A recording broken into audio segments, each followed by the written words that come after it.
고린도전서 4장 14절부터 16절까지 말씀입니다. 우리 다 같이 한 목소리로 함께 봉독합니다. 내가 너희를 부끄럽게 하려고 이것을 쓰는 것이 아니라 오직 너희를 내 사랑하는 자녀같이 권하려 하는 것이라. 그리스도 안에서 일만 스승이 있으되 아버지는 많지 아니하니 그리스도 예수 안에서 내가 복음으로써 너희를 낳았음이라. 그러므로 내가 너희에게 권하노니 너희는 나를 본받는 자가 되라. 아멘. 아이들이 부르는 노래 중에 한국을 빛낸 100명의 위인들이란 노래가 있습니다. 우리나라를 빛낸 분이 고작 100명뿐이겠습니까? 더 많은 분들이 있을 겁니다. 그럼에도 불구하고 그 100명 중에는 모르는 분들도 아마 있을 겁니다. 어린 시절 위인전기들을 많이 읽었습니다. 또 많이 읽게 하기도 했습니다. 위인전을 읽으면 여러분들 어떤 느낌을 받으십니까? 그 사람의 위대한 업적을 길이 기도하고 그분이 엄청난 고난 가운데 그 고난을 어떻게 이겨내는지를 배우기도 합니다. 그런데 그 위인전을 읽고 나서 책을 덮고 나면 이런 생각만 남습니다. 와, 이 사람은 참 대단한 사람이구나. 그런데 나와는 뭔가 다른 사람, 나는 감히 범접할 수 없는 그런 사람처럼 느껴질 때가 참 많습니다. 그래서 오히려 위인전을 읽고 자포자기하는 때가 훨씬 더 많은 것 같습니다. 또 다른 한편으로 이런 위인전 혹은 자서전이 있습니다. 대통령 선거에 나오거나 혹은 정치의 일선에 나오기 전에 보통 자서전이라는 것을 씁니다. 자기가 누구인지 그리고 많은 국민들에게 자신을 내보이기 위해서 자서전을 쓰고 책을 홍보하기도 합니다. 그런데 보통 이런 자서전들은 대필 작가에 의해서 쓰여진다고 합니다. 대필 작가는 그 사람의 일대기를 듣고 그것을 조금 부풀리기도 하고 과장하기도 하고 그리고 미화하기도 하고 그리고 단점들은 감추며 안 보여주기도 하는 그런 자서전이지요. 사실 정말 훌륭한 사람은요, 그분이 돌아가신 다음에 남들에 의해서 그의 일생이 조명받게 됩니다. 얼마 전 작고하신 이어령 박사님이 계십니다. 그분이 돌아가신 이후에 그분에 관련된 책들이 약 한 10여 종이 한꺼번에 쏟아져 나왔습니다. 본인이 그 항암 투병 중에 항암제를 맞지 않으시고 끝까지 견디시며 마지막까지 글을 쓰시다가 돌아가셨는데 본인이 쓰신 글뿐만 아니라 또 아프고 누워 계실 때 여러 작가들과 함께 나누었던 대화들을 그 후배 작가들이 생각하며 기리며 쓴 책들도 여러 종이 나와 있습니다. 그 중에 제가 눈여겨본 책은요, 한국 교회를 향하여 쓰신 글이 하나 있더라고요. 책 서문에 이렇게 이야기하고 있습니다. 교회는 지금 무엇을 할 수 있는가? 라는 그런 제목의 책입니다. 그 책 제목은요 이렇습니다. 먹다, 듣다, 걷다 라는 책입니다. 이 세 가지의 동사를 들어서 한국 교회가 지금 해야 할 일들을 우리에게 권면하고 있는 그런 책입니다. 첫 번째 동사를 소개하는데요, 첫 번째 동사는 먹다입니다. 한국 사람들은 먹다라는 동사를 자주 쓴답니다. 새해가 되면 나이도 먹는다라고 쓰고요. 그리고 축구를 하다가 골도 먹는다라고 한답니다. 초등학교 수학 시간에 선생님께서 아이에게 질문합니다. 사과가 5개 있는데 철수가 2개를 먹었답니다. 그러면 몇 개가 남았니? 하고 학생들에게 물어보았더니 어떤 한 학생이 2개가 남았습니다 라고 대답을 하더라는 겁니다. 아니 5개 중에 2개를 먹었는데 그럼 몇 개가 남았냐? 라고 물어보았더니 네, 2개가 남았습니다. 어떻게 2개가 남았냐? 물어보니 우리 엄마가 먹는 게 남는 거라 그랬습니다. 그래서 2개가 남았답니다. 네, 사람들은 먹는 거 참 좋아합니다. 그래서 성경의 제일 첫 기사에 먹지 말라고 한 선악과까지도 아담이 따먹고 말았습니다. 그래서 그것 돌리려고 펼쳐지는 수많은 이야기들이 성경의 이야기이기도 하지요. 닥치는 대로 뇌물을 먹기도 합니다. 그래서 탈이 나기도 합니다. 구약에서는요, 이 먹는 것에 대한 이야기들로 그 먹고 사는 그 인생들에 대해서 철저하게 단속을 했습니다. 너희가 추수할 때에 그 밭에 있는 모든 것들을 다 추수하지 말아라. 구석에 있는 것들 남겨두고 추수하다가 떨어진 것 줍지 말고 그거 다른 사람이 먹을 수 있도록 제공해라. 네가 그 모든 것 다 먹으려고 하지 마라. 그러면 탈난다 라고 말씀하시는 거죠. 그래서 함께 먹고 살 수 있도록 하시는 겁니다. 먹고 사는 것이 우리에게 필요한 줄 아십니다. 그래서 주님께서 가르쳐 주신 기도에는 먹을 것을 위해서 기도하게 하셨습니다. 그런데 단서가 붙어 있습니다. 일용할 양식을 위해서 기도하라고 말씀하십니다. 우리에게 오늘 하루 먹고 살아야 하는 것 우리에게 필요한 줄 아십니다. 그러나 그것 이외의 것 욕심 부리지 말라고 우리에게 경고하시는 것이죠. 그러면서 더 말씀하십니다. 내일 일은 내일 염려해라. 그 내일은 하나님께서 먹이시고 입히시고 우리를 보호하실 것이다. 그러니 걱정하지 말고 너의 일용할 양식을 위해서 구해라 라고 말씀하시는 겁니다. 예수님께서 처음 사역을 시작하실 때 40일을 금식하셨습니다. 그때 사단이 와서 예수님을 유혹합니다. 돌로 떡 만들어서 먹으라 라고 말하는 유혹이었습니다. 예수님께서 40일 동안이나 금식하셨기에 배가 고프셨을 겁니다. 그런데요, 사실 단순히 그 배고픔을 위한 유혹이 아니었습니다. 그 당시 예수님께서 사역해야 하는 그 배경은요, 배고파서 배를 곱는 수많은 백성들이 있었습니다. 그들에게 돌로 떡 만드는 기적은요, 엄청난 기적이었을 겁니다. 그리고 예수님께서 그것을 하실 수 있었기에 그 기적을 베풀면 많은 사람들이 예수님에게 몰려왔을 겁니다. 실제로 예수님은 보리떡 5개와 물고기 2마리를 가지시고 축사하시고 떼어주시니 남자만 5,000명이 먹고 남을 정도로 놀라운 기적을 베풀어 주셨습니다. 그 기적을 본 백성들은요, 그 예수님을 떠나려 하지 않았습니다. 그 예수님을 따라다니면 배 곪지 않고 살 수 있겠다고 생각했습니다. 그래서 그 예수님 쫓아다녔는데요, 예수님께서 슬그머니 도망가셨습니다. 예수님께서 그 자리를 피해 가셨습니다.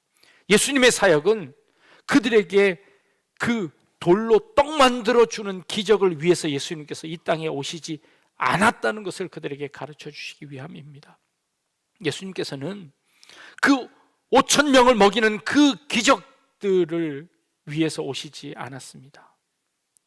예수님은요, 예수님의 첫 번째 기적은 요한복음의 가나의 기적입니다. 예수님의 어머니가 물로 포도주가 떨어졌습니다. 어떻게 하면 좋을까요?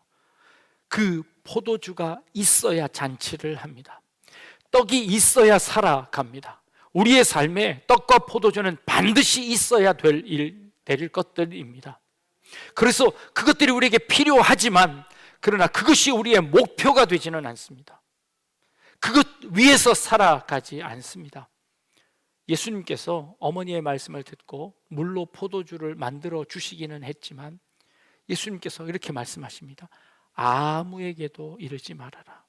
아무에게도 이것을 이야기하지 말아라 라고 그 사실을 조용히 감추어 주십니다.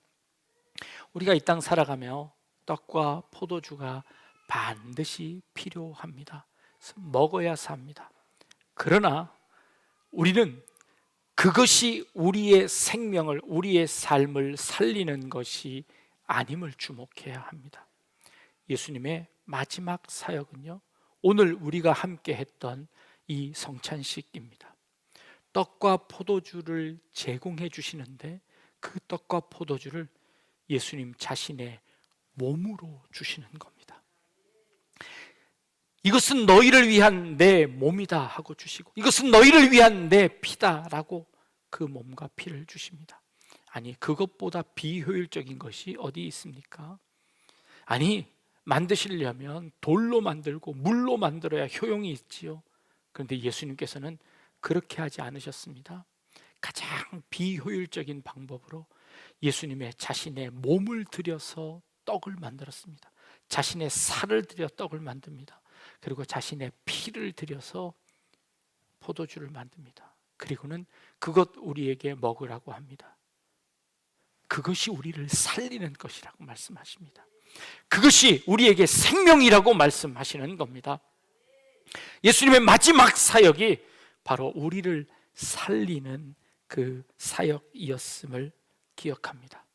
결국 잘못 먹은 그 선악과를 예수님께서 자신의 온 몸을 다해 주시는 이 떡과 포도주로 인하여서 우리에게 새 생명을 허락하시는 이 예수님의 사역이 예수님의 마지막 사역이었음을 우리가 보는 것이고, 또 우리는 그것을 주님 오시는 그날까지 이 성찬식을 통하여서 그것을 기념하고 기억하고 그리고 그렇게 살아가기 위해서 노력하고 있는 것이죠. 오늘 우리가 읽은 본문 가운데 사도 바울이 이렇게 이야기하고 있습니다. 내가 너희를 권하노니 너희는 나를 본받는 자가 되라 라고 말씀하고 있습니다. 어느 누가 이렇게 자신을 본받으라고 이야기할 수 있을까요? 자서전을 쓰는 사람도 이렇게 뻔뻔하게 나를 본받으라 라고 하는 사람은 없습니다. 그리고 남들이 그 사도 바울을 위해서 쓴 글도 아니고 본인이 스스로 나를 본받으라 라고 하는 이 말은 참 우리를 당황하게 하는 그런 말입니다. 사도 바울은 도대체 이것을 어떤 의도로 우리에게 이렇게 기록하고 있는 걸까요? 다른 성경을 좀 살펴봤는데요, 디모데전서 1장 15절에서 16절 말씀에 사도 바울이 디모데에게 하는 말입니다. 미쁘다 모든 사람이 받을 만한 이 말이요, 그리스도 예수께서 죄인을 구원하시려고 세상에 임하셨다 하였도다. 죄인 중에 내가 괴순이라. 그러나 내가 긍휼을 입은 까닭은 예수 그리스도께서 내게 먼저 일체 오래 참으심을 보이사 후에 주를 믿어 영생 얻는 자들에게 본이 되게 하려 하심이다 라고 고백하는 구절이 있습니다. 여기에서 사도 바울이 하나님께서 나를 들어서 본이 되게 하셨다라고 말하고 있습니다. 여기서 본이 되게 하셨다, 이 말이 너희가 나를 본받는 자가 되라 라고 하는 이 말과 같은 뜻이지 않을까요? 그렇습니다.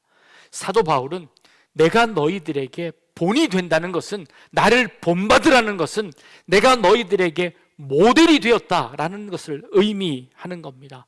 그 모델은 어떤 모델이냐 하면, 내가 죄인일 때, 아니 내가 죄인 중에 괴수일 때, 내가 그리스도를 핍박하고 그리스도를 십자가에 못 박은 그 사람인데 예수께서 참으심으로 말미암아 모든 그 고통을 다 감내하시고 인내하시고 십자가를 지신 이후에 나를 위해서 자신의 몸을 내어주시며 영생을 허락하신 그 예수님의 그 은혜가 내게 임하여 내가 그리스도의 자녀가 되었습니다 라는 고백이지요.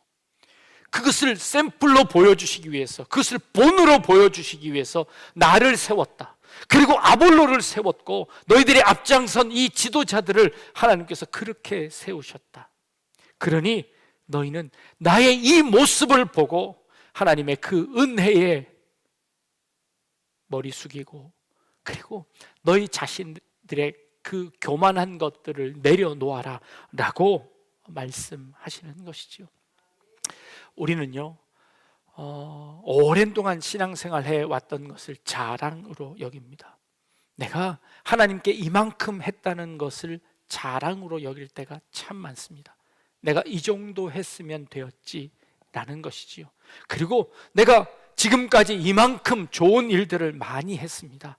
마치 스스로 자서전을 쓰는 것처럼, 스스로 자신의 위인전을 쓰는 것처럼 하나님 앞에서, 사람들 앞에서 우리 자신들을 높여온 사람들입니다. 그런데 사도 바울은요, 그것을 높이는 것이 아니라 나는 죄인 중에 괴수임을 고백하고 있는 것입니다. 그리고 이런 내 모습을 본받아라. 그리고 이런 모습도 사용하고 계시는 하나님을 바라보아라 라고 말씀하시는 것이죠. 예수님께서 마태복음 5장에는 이렇게 말씀하십니다. 너희는 세상의 빛이라. 산 위에 있는 동네가 숨겨지지 못할 것이요 사람이 등불을 켜서 말 아래 두지 아니하고 등경 위에 두나니 이러므로 집안 모든 사람에게 비치느니라. 이같이 너희 빛이 사람 앞에 비치게 하여 그들로 너희 착한 행실을 보고 하늘에 계신 너희 아버지께 영광을 돌리게 하라 라고 주님께서 말씀하셨습니다. 그렇습니다. 우리는 모두 다 세상의 빛입니다. 근데 이 빛은 내가 스스로 비추는 빛이 아니라 하나님께서 내 안에 주신 그 은혜로 말미암아 빛나는 빛인 줄 믿습니다. 그래서 세상 사람들 앞에 우리의 빛을 보여주며 우리의 삶을 살아가는 이 행실들로 말미암아 그들에게 본이 되어야 하는 것입니다. 그들에게 빛을 비추며 그 빛대로 살려고 노력하는 그런 우리들 되어야 되겠다는 것이지요. 이것이 주님께서 우리에게 명령하신 명령입니다. 우리가 주의 살과 주의 피를 먹고 마심으로 말미암아 주님이 내 안에 계십니다. 이제 내가 사는 것이 아니라 내 안에 계신 그리스도께서 살아 계시는 겁니다. 그러기에 나의 삶을 통하여 그리스도가 드러납니다. 여러분들의 한마디 말씀을 통하여서, 그 언어를 통하여서 그리스도가 드러납니다. 어두운 그곳에 여러분들이 걸어가는 그것 자체만으로, 여러분들이 걷는 그 걸음 한 걸음 한 걸음 그것만으로도 그것이 어둠이 물러가고 빛이 그곳에 비치게 됨을 믿습니다. 너희 착한 행실을 보고 하늘에 계신 너희 아버지께 영광을 돌리게 하라 말씀하십니다. 너희는 나를 본받는 자 되라 라고 말한 이 사도 바울의 이 말씀이 바로 예수님께서 말씀하신 이 말씀과 맥을 같이 하는 말씀이라 믿습니다. 오늘 주의 성찬을 함께 나눈 우리 믿음의 이 공동체에 속한 우리 성도님들 한 분 한 분들께서 그리스도의 살과 피를 먹고 마신 우리 모든 약대중앙교회 모든 지체들은 이제 우리를 위해 사는 것이 아니라 내 안에 계신 그리스도를 위해서 사는 삶인 줄 믿습니다. 여러분들의 그 삶을 통하여, 그 행실을 통하여 그리스도를 끝까지 전하는, 주님 오시는 그날까지 주님의 증인이 되실 수 있는 그런 우리 성도님들 다 되시길 주님의 이름으로 축복합니다. 기도하겠습니다. 너희는 나를 본받는 자 되라 라고 한 우리 사도 바울의 고백을 듣습니다. 죄인 중에 괴수인 그를 들어 본을 삼으신 하나님의 놀라운 뜻을 깨닫게 하시며 오늘 성찬을 통하여 주의 몸을 먹고 마신 우리 약대중앙교회 모든 성도들이 세상에 나가 빛된 삶을 살아내는 놀라운 은혜가 있게 하여 주옵소서. 감사드리며 예수님의 이름으로 기도합니다. 아멘.